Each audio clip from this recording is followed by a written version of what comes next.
Welcome to the monthly market report for March 2022.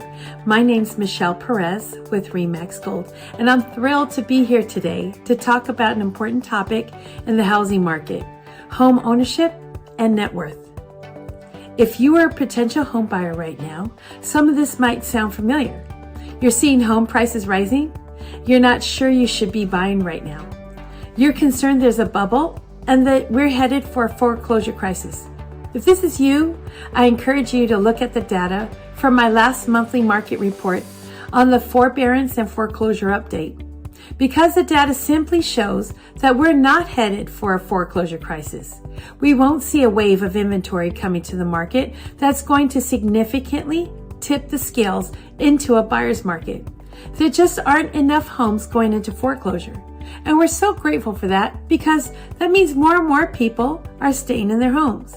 So the fundamentals of this market are really a lot different.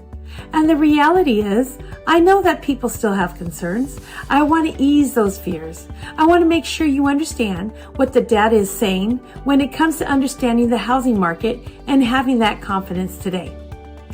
Today, however, I wanted to focus more on the long-term benefits of home ownership, namely net worth, because it is really a game changer, and the data that I'm about to show you really paints a very strong picture for potential homeowners when they're thinking about the long-term financial benefits of owning a home. There's the stability, the security, that emotional American dream of home ownership that's so important. But as this quote says, with inventory at an all-time low, buyers are still having a difficult time finding a home. Again, if this sounds familiar, if you're feeling discouraged, like I'm not sure that I want to stay in the game because it's a tough road right now and prices are rising and I'm having a hard time finding a home, I want to share with you the net worth of a homeowner versus a renter. And this is data from last year, from 2021. Here's the latest from National Association of Realtors. It shows that the average net worth of a homeowner today is $300,000. The average net worth of a renter is just $8,000. Think about that for a second. $300,000 versus $8,000.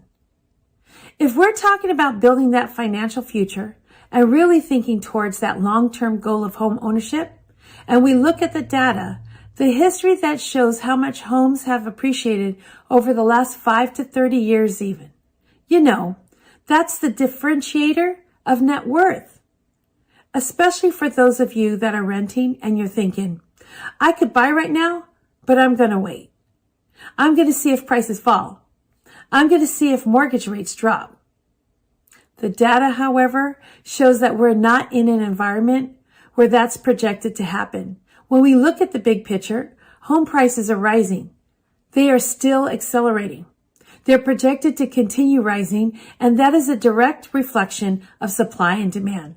So buying now and getting that net worth journey started toward home ownership is such a game changer for the future. I think another way to look at this is a really powerful one as well. It says the net worth of a typical homeowner is about 40 times the net worth of a renter. 40 times. That's huge. So I want to end with this, with a quote from the National Association of Realtors. It says, while the booming housing market contributed significantly to the recovery of the U.S. economy, research has consistently shown that home ownership is also associated with multiple economic and social benefits to individual homeowners. Home ownership has always been an important way to build wealth. And I think this data shows this loud and clear, that 40 times greater, that net worth, that is game changing. So I hope these visuals, these quotes, these graphs, everything were helpful for you today. I look forward to seeing you back here again next month.